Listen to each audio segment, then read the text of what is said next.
City get roundly beaten, and where would you rather be right now?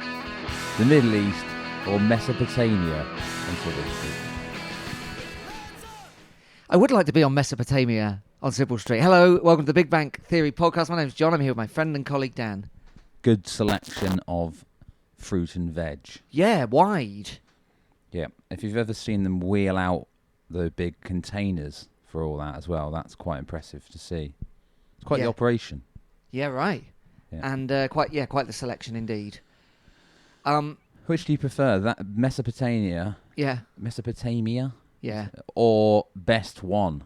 Oh, well, I think for old time's sake, I prefer Best One. The Best One been there longer, but I wouldn't. It's not exactly, but it's not been there forever, ever. Well, I don't know if it's the correct title. I don't know if it is the best one. Well, that's it's a bold claim, isn't it? Bold claim. You call your shop Best One, you better be pretty confident that someone else isn't going to come along and be better than you. You know, all these new football clubs start springing up, like the Doncaster United have just started. I don't know, Doncaster City. Yeah. Why has no one started a football club called Champions League FC in like Intermediate 3 in the Devon and Exeter League? Well, I imagine there's a copyright issue there, even if you wanted to. But yeah, good point. I don't know. It does sort of sound like maybe it would be name of a football team from like another part of the world, doesn't it? Yes, it does. Best One FC. Anyway, there were two teams at St James Park on Saturday, and Exeter City were not the best one. No, we were not. Ipswich very much the best one. That's the best team we've played, I think, isn't it? That is the best one team we've played. Yeah. Yeah, they were. Yeah, it really was. We were outclassed, weren't we? I felt. Like, not by... They weren't this incredible... weren't this sort of incredible kind of like amazing side, but they were just very, very professional, thorough, incisive. And we had a bad day at the office, or certainly some of the squad did. I think, we would have to have been at our very best to get something out of that game, I think. Yeah. Which we could have done if we were at our, if we were at that, at the peak of our performance. Yeah. But we weren't, and so it was, inevitable, really. Argyle's the obvious comparison, isn't it? We were in that game for most of it. Argyle and Ipswich had similar standard. We had to really perform, and even then it was hard work, wasn't it? So yeah, I would say that we got beaten by the same margin ultimately, even though we did manage to score a couple against Argyle. That's true. But we were in it for longer, weren't we? There's a bit more going on there, isn't there? There's a derby. There's being away from home in kind of like enemy sort of territory. There's more kind of subtext in there. This was just kind of like we were in quite good form. I think there was lots of articles on the internet leading up to it saying, "Are we Exeter going up to the Championship?" And I think the answer is no, based on that. Well, on that evidence, I mean, we already knew this because of the numbers, but we can't compete with the top, automatics well out of the question. Yeah, well, we beat Peterborough the week before, so it's not good. I mean, it's not like it's not as quite as simple as that. No, but the top teams, if they come in on their day and play their best, are going to beat us. But more than that, if we went to the Championship, we'd get pounded. We'd get well duffed up. Yeah, but I'd still like to go. Of course. It's my dream, 1 year in the Championship. It's a bit like wanting to be in WrestleMania. No, the Royal Rumble, isn't it? You think like, I might die, but what a ride. Yeah. How good will I feel when the bushwhackers heave me out of the ring? I once watched a college classmate compete in the a sort of Royal Rumble at St George's Hall. Now the Corn Exchange, of course. Not sure if I've told this story on the pod before, but no, this is new to me. He came into the ring using his own name. Didn't come up with any kind of fancy, Sure. I don't know what you'd call. They had all sorts of names, don't they? I don't know. He didn't come. Best one wrestler. Yeah, just best one. Didn't come in with that. Just his normal name. His parents were there in the front row. He got slapped in the chest so hard that he bled from impact. They bounced him up and down by his shorts. His mum was crying, and that's a salient tale. Well, sometimes... Well, it was a bit like us, wasn't it, at the weekend? Well, it was. My mum was crying. Yeah. Someone was probably bleeding within. I think it was just sort of nothing like that, really, and yeah, about right. So anyway, it was 2-0. Ipswich Town beat us 2-0 at St James Park. A goal in each half. Could have been more. A couple of good saves from Jamal Blackman. Yep. I think that's the kind of positive we can take from the last couple of games, as he's had some good performances. Why he wasn't man of the match, I can't possibly say. I don't think that whoever just decided that on the day, it's just the match ball sponsors, isn't it? Yeah. I mean, are they watching the games up in those rooms they go in? I think they're eating a pig with an apple in its mouth. Too busy eating a suckling pig, aren't you? And sort of listening to someone who is styling themselves on Ed Sheeran playing acoustic guitar on a stool in the corner. Yeah, is that what happens? That's your match day experience, isn't it? I think. Do you have music while the game's on? No, I don't know, probably. I mean, no, but let's just say that there is. Yeah. And, sort of playing an acoustic guitar, but sort of tapping on it at the same time, sort of provide the drums. Do you know what that says to me when people do that? What? You ain't got any mates. No mates. Fair enough. Is the same play the drums for you? Is the same true of people who can do keepy uppies really well? Almost certainly, yeah. Interesting. Yeah. So yeah. Anyway, Blackman didn't get the man of the match. What were the positives then from this 2-0? Any? Midday kickoff on it on Sky Sports. Yeah, it was a bit of a kind of flat atmosphere, wasn't it? Yeah, I'm a bit of a flat atmosphere. I'm putting that down to the 12 o'clock kickoff. Yeah. I mean, because not enough time for people to sort of hype themselves up. No. Be that through alcoholic means or otherwise, Dan, as you know, I don't drink. So what I do is I get two mates to come round and grab me by my shorts and just slap your chest. Slap my chest and bungee me up and down, and then I'm ready. Then I run straight to St James Park. Yeah. Well, more people should do that. You could get up early and start doing that, but people decided not to. It's a Saturday. I don't want to ruin my one day without an alarm. Just touch on this quickly, and it's something I've thought for a while. And like this is sort of a multi-layered comment, really. But like the bar that sells beer on the Jungle Path, yeah. They're obviously that's pretty small, and they're doing the best they can. I think they struggle to get staff. They're churning out pints to a couple hundred people at half time. Especially on Saturday, just gone, but every time there's a match at St James Park, people are heading down there at half past 3, or 30 minutes into the match. Yeah, you're missing quarter of an hour of it just because you want to queue up for a pint. I think it's because they don't want to queue up for a pint. Yeah, I mean, quick service. Embarrassing. I found it embarrassing when they were all just walking off with a quarter of an hour left to play in the first half. Yeah, so you can't not handle having a pint at 12:30 on a Saturday. Watch the match. What's wrong with you? It's weird, isn't it? It's a weird thing. Like maybe I know they could do with having, like I said, a bigger serving hatch or whatever it is, or more staff, or a better way to dish them out. But still, interesting. I mean, what? Because you're not like there's rules, aren't there here? So you're not allowed alcohol within sight of the pitch. That's right, isn't it? Yeah. So that's the only place that sells pints for the big bank, isn't it? So you can't buy your thing back along. No. But also the queues there are mad long, aren't they? Yeah, that's just for pasties. I know, but you're right. It's all a bit could do with a few more outlets. Well, I mean, this is kind of a good thing, really, isn't it? Because it means there's more people at the matches, which we know is true. But I've always queued. A lot more people there this year. But I've always queued. Yeah. I think they can't get people. They can't get the staff. I mean, have they considered part of a wider point? I think American style tray with a person wearing a tray. They're walking around. Well, you can't do that, can you? With a pasty. Oh yeah, could do. You're not into that? No, I'm not into anything American style, if I'm perfectly honest with you. Fair enough. So let's back talk to the about football. the goals. Let's talk about the goals. So Jack Sparks was well at fault. He didn't have a good game, did he, old Jack? He's had a very good season so far. No, he came up against some very good players there. Their right-sided players were very good. He didn't get tight enough to him. Yeah, he didn't have his best day. But it was missed hits as well. It was missed clearances. It's a bit of both, isn't it? Was a bit of both. It Maybe sort of he was compounds it. Maybe no one had slapped him in the chest first thing. Yeah, maybe not. Yeah. So it pings around off Sparks, and then is crossed in. This is their first goal. And Blackman's already made a few good saves at that point, hasn't he? But there's nothing he can do about this one. Headed in to where he ain't stood. Ladapo.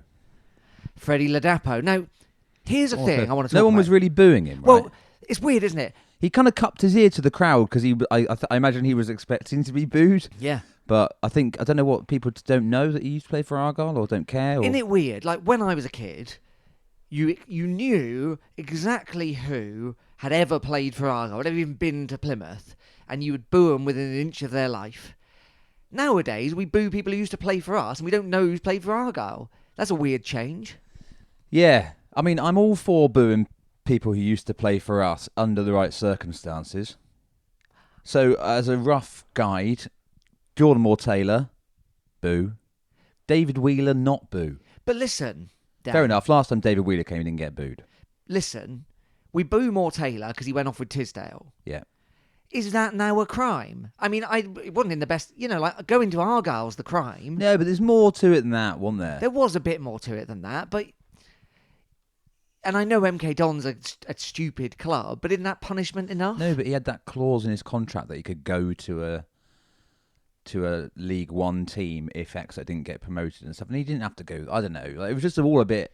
I agree with you. I was very cross about the whole thing at the time, but I just find it weird then.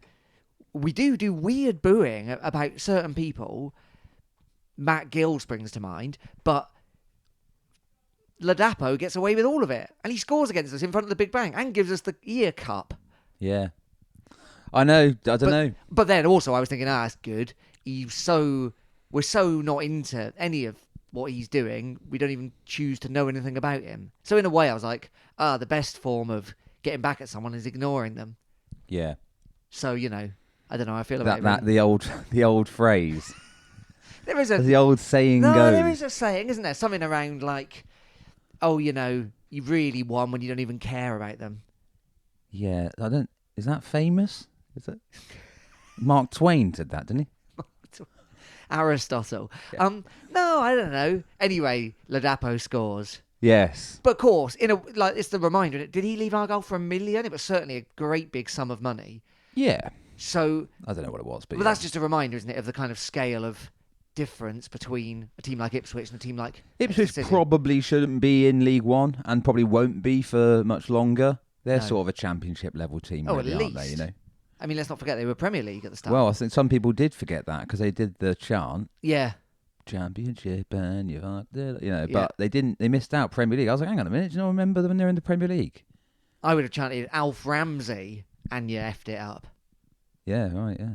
But, it's not a very modern reference these days. Perhaps not. Maybe that's it. Maybe everyone's young and don't remember things and we're just shut up because we're old. Yeah, Grandad. And then... So I felt like we'd done well.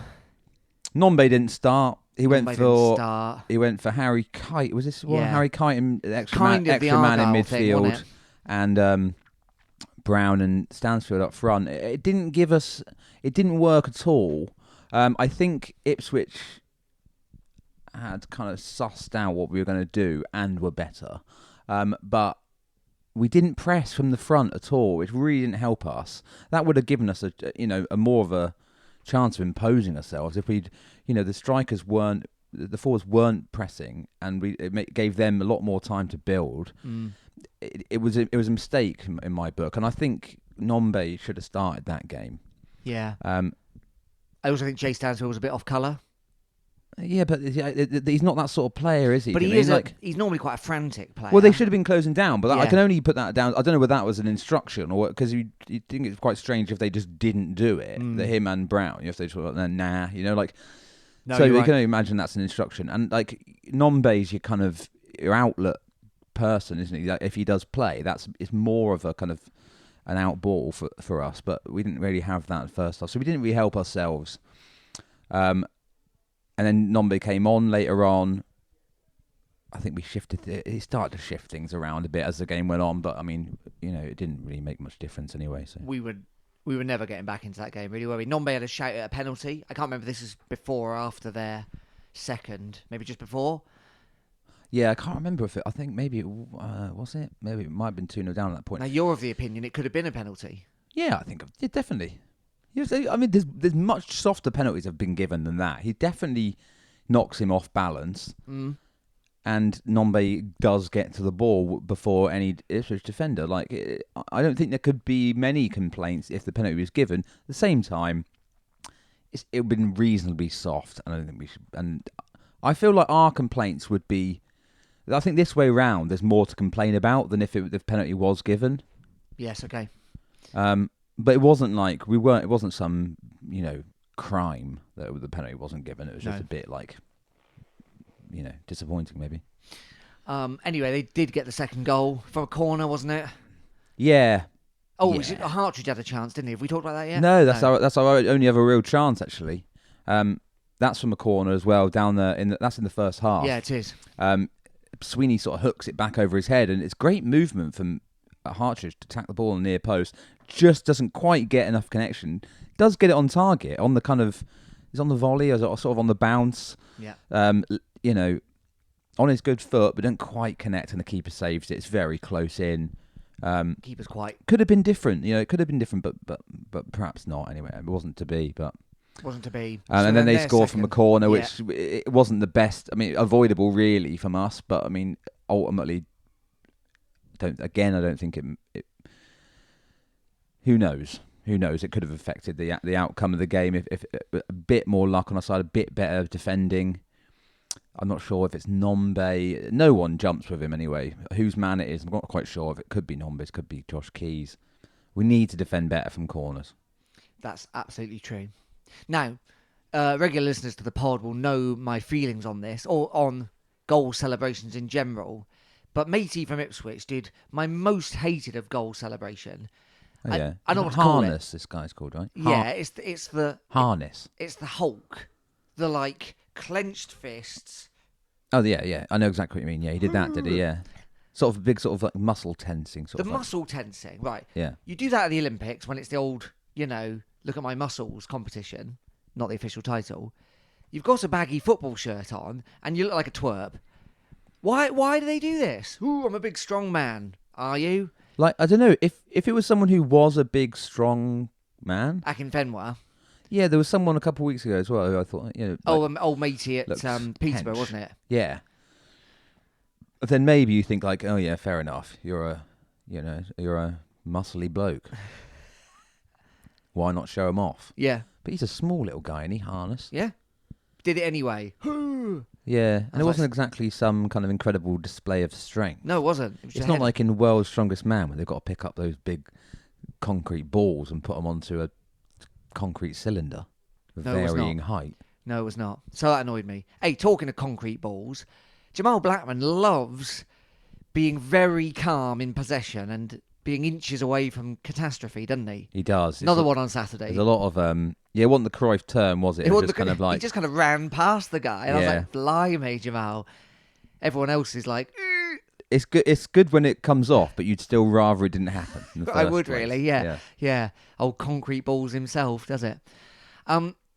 So that was Saturday, 2-0. No shame in it, but it wasn't a good performance.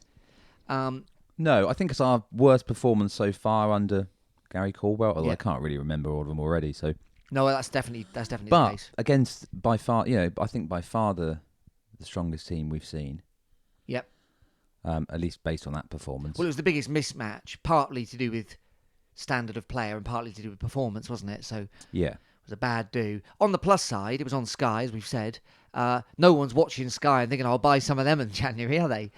No, although if scouting is based purely over what's available to you on your Sky Sports and on only one match, then I would be quite surprised. But yeah, it doesn't do us if there was some incredible performance from Archie Collins, you'd think, that's not going to harm his chances of a big move, is it? But no, there was none of that. No, none of that. So that was that, and there's more about next shortly.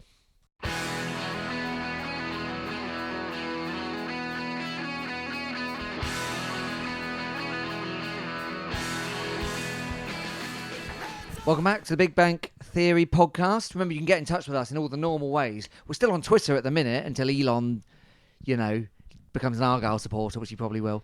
Is that still going on? I thought it had all gone back to normal. What, Plymouth Argyle? Yeah, still going on. At Big Bank Pod on Twitter. We're on the email bigbankpod@gmail.com, and we're on Facebook as well, the Big Bank Theory podcast. Now, our defeat at the weekend leaves us in 11th. So no shame in that. 25 points after 19 games. So that's we're coming up to the halfway point of the season. We're not quite there yet, are we? But yeah. Hey, I mean, I don't expect anyone to listen to this, but I recorded a bit of a podcast for Morecambe. Oh, yeah. Who we've got in a couple of weeks. Yeah, last night. And the guy was saying, they reckon last year 40 points was enough to stay up. And it might be, and look at some of the teams at the bottom now.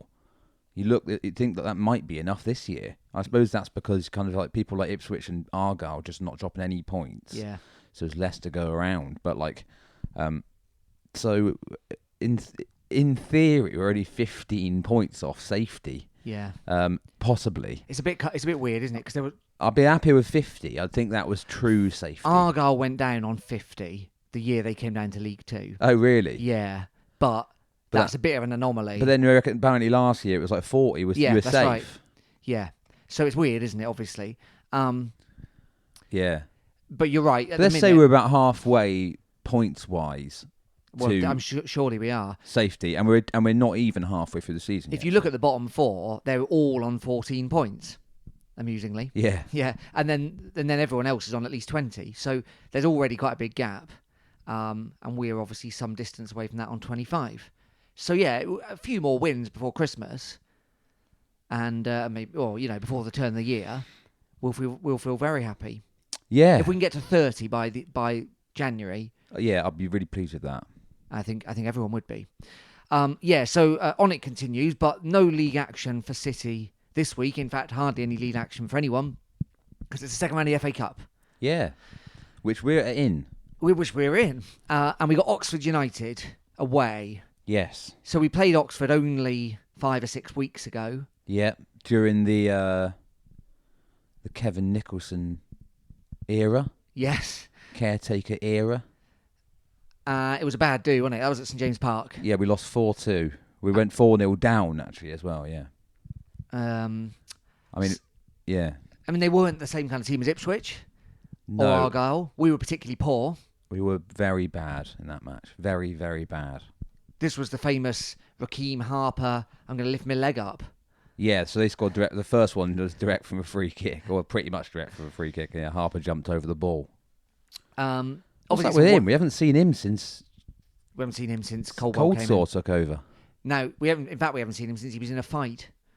Yeah, but is that anything to do with it? No, I don't think so. Probably just a bit injured. Is he? I've no idea. Not heard it mentioned. Maybe not. I don't know. But yeah, so... I mean, obviously, we don't want a repeat of that. That was a disaster. It's away at Oxford, so it's not too far to go. I think we've sold like 300 tickets so far, so we'll probably take 500. Yeah, obviously, there's World Cup on at the same time, so maybe people might just watch a bit of that instead. Don't know. And also, it's not a planned away day, is it? So I think that probably that counts some people out. Yeah. But it isn't that far from London. It isn't that far from here, so could be I pretty really good. want to get into the third round. I do too. Obviously, the league is the focus, but I really want to get in that. I want to be in that. I know we'll just draw someone shit who we don't want to play, but you never know, do you? No. And, if we do indeed have 30 points by January, then I'm not saying we can't stop thinking about the league, but actually, it looks like we'll be fine by then. Yeah, and we're out of the Papa John's. Yes. So we've got nothing else. Blessing. We're out of the EFL Cup. Well, no, that is the EFL Cup. We're out of the League Cup. No, the EFL Cup is the League Cup. We're out of the EFL Trophy, which is the Papa John's. Oh, whatever. we're out of the Milk Cup and we're out of the Coca-Cola Cup. I think they're both the same thing, but yeah, sure. No, they're not. Coca-Cola Cup is the League Cup. The Milk Cup is the trophy, isn't it? No, the Milk Cup was the Coca-Cola Cup before Coca-Cola. Oh, right. What was it called then? Papa John's. Yeah, but that's what it's called now. Oh, I don't know what it's called for that. Wasn't it Screwfix? I don't care. We're out of all of them. Anyway, we're in now is the FA Cup and the league, and I think this room, even though we've got a small squad, There's definitely room for a lovely Premier League draw. I think there's room for that, yeah. Oh, I'd love it. We'd all love it. So, yeah, a win at Oxford United would be great. And we've even got space in the calendar for a draw, if we're honest. It's not ideal, but we could, if we brought them back to St James Park and beat them in the replay, I'd accept that also. Fine. Yeah, I think that's okay. I'm only thinking fixture-wise. Yeah, of course. That's all. The other factor, which isn't really a factor, but we've then got Oxford again, I think, between Christmas and New Year. Yeah. Or just after. Okay. So it's all... We can't have them before New Year. That's literally, you don't play the same team twice in the first half of the year in the league. Maybe not. I've lost my bearings on it. Portsmouth Boxing Day, isn't it? When's Bristol Rovers? Is that the week after? Dan's looking it up. I don't know, but it's not Oxford. Anyway, we got them soon, so we don't really want to have to play them 4 times within 2 months. But a splendid 2-0 win. It's New Year's Day. It's as soon as it turns around, we've got them. Okay. But we know what to expect from Oxford. They're perfectly good League One team. Yeah. That was a bit of an anomaly. People were ill. I think Josh Key was ill. Sonny Cox, of course, scored his first goal against them, so we were that Sweeney go off injured or something. Sweeney went off injured. Matt Jay was only just back after a baby had been born, I think. It's all that kind of stuff. It was all a bit weird. Okay. Plus Nicholson was kind of running out of ideas. I think we just had the Charlton match, haven't we? So there we are. So we've got to go to the Kassam Stadium. Yeah. Oxford. It's a real shame, that stadium. That's a real lesson against not going out of town. Because obviously Oxford's about the nicest place you can go in England. But oh no, we'll go 4 miles out of town to a industrial estate. Well, people are starting to talk about this already, and it seems to me for Exeter. Yeah. And it seems to me to be based almost entirely on us running out of pasties on Saturday.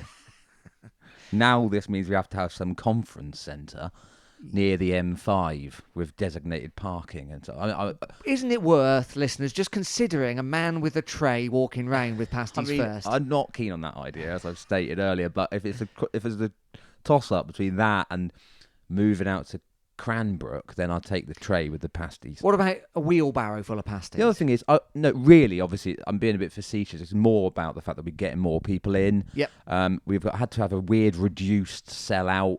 Something to do with like the Big Bank being reduced because of a safety thing, and also to do with called us fat, and also to do with well, fine, we are fat. But also to do with like the cameras, it was a bit less and stuff, whatever. But like, I just think let's not start making plans for this yet, because we might just get relegated. We might not win another match in the whole of this season and get relegated back to League 2, and we're back down to like 3,500 coming on a Saturday. You can't just react immediately to whatever's happening at the minute. Go, oh, right, get a new stadium. This is how teams get into trouble. Yeah. This is why some of these small teams in lower divisions have got massive stadiums, because they get these ridiculous ideas that they're safe in their kind of like newly elevated league positions, and then you're stuck with this kind of white elephant of a stadium, a completely unlovable bowl out near Toys R Us.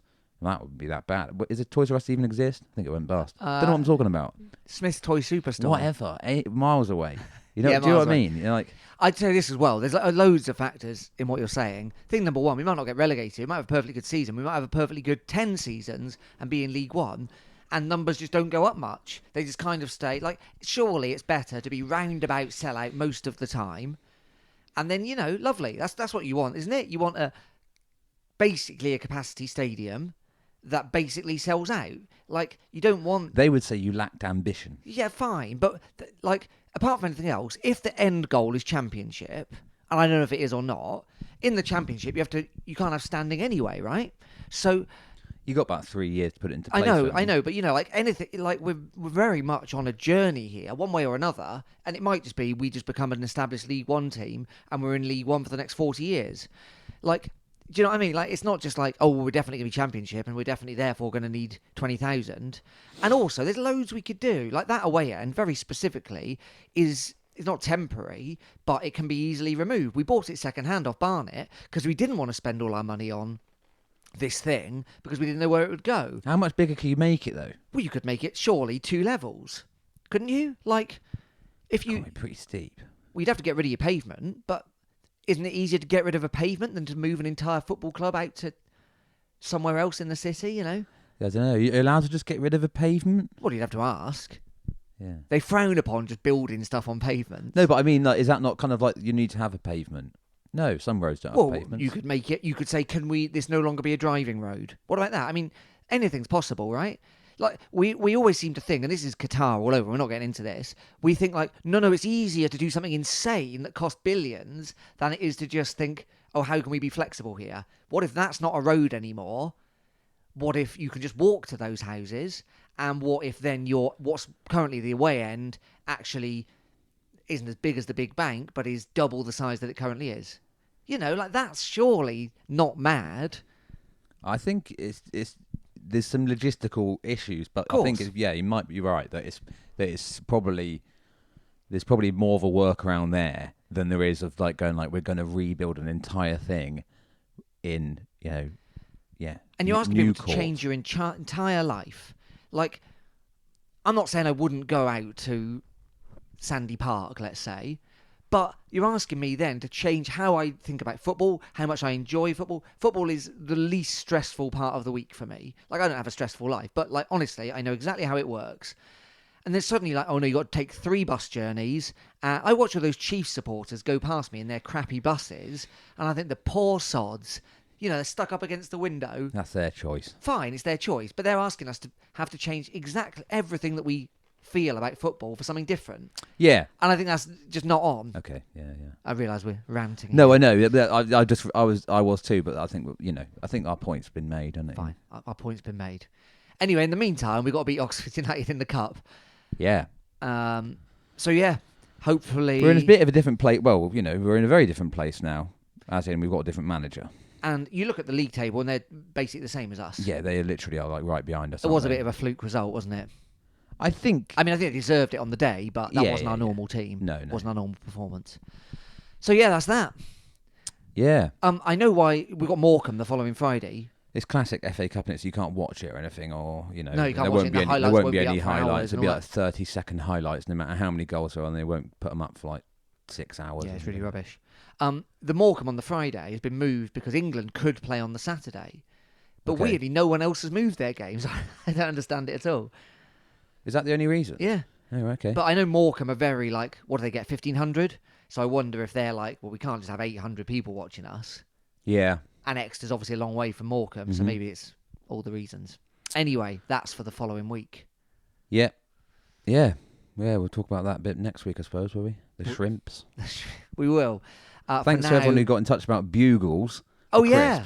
Turns out you can buy them everywhere, including the shop that's about 100 yards from my own house. So I just hadn't been looking. I know. So I'm going to go and try some at some point. Yeah, get on it. We've had more feedback about bugles than almost anything else. You've got to put them in a little pot, though. Why can't just eat them out of the bag. Can't you? Well, that's my experience of it. Yeah, what kind of pot? Just a little ramekin. Well, no, a little tiny little wicker basket lined with a bit of kitchen paper. Okay, that's how you eat a bugle. Well, that's just how I've had them. Okay. I don't want to ask if anyone else eats them like that because I feel like it'd be an onslaught of correspondence. Yeah, maybe you just tip them all out over the carpet and then just munch them up like that on your hands and knees. Snaffle them like a dog? Yeah. Wow. Like a pig eating apples. I'm going to worry about you, listener, if that's how you're eating your bugles or anything else. People can do whatever they want in the privacy of their own homes. They can, but it doesn't mean they should. No, who am I to judge? I'm judging. If you're eating a bugle off the carpet, I'm judging you, listener. Okay? Just so you know. And if it's 5-second rule? No, it's not a 5-second rule if you've laid them out ready to snaffle. If that's you, get in touch because we want to help you. No, I don't. I want to encourage it. I'm all for different ways of doing things. I'm not. This is how the podcast ends. We go. Maybe you eat your bugles with a knife and fork. That's how I prefer out of the bag. Yeah, if you eat your crisps with a knife and fork, let us know. I'd love to hear from you. Yeah. I bet it's a nightmare. It might well be, but anything's possible. Well, I don't know what to say. I don't know what to say about that. Thanks for listening, everyone. We'll be back next week, of course. My name's John. I'm here with my friend and colleague Dan. Cheers. See you soon.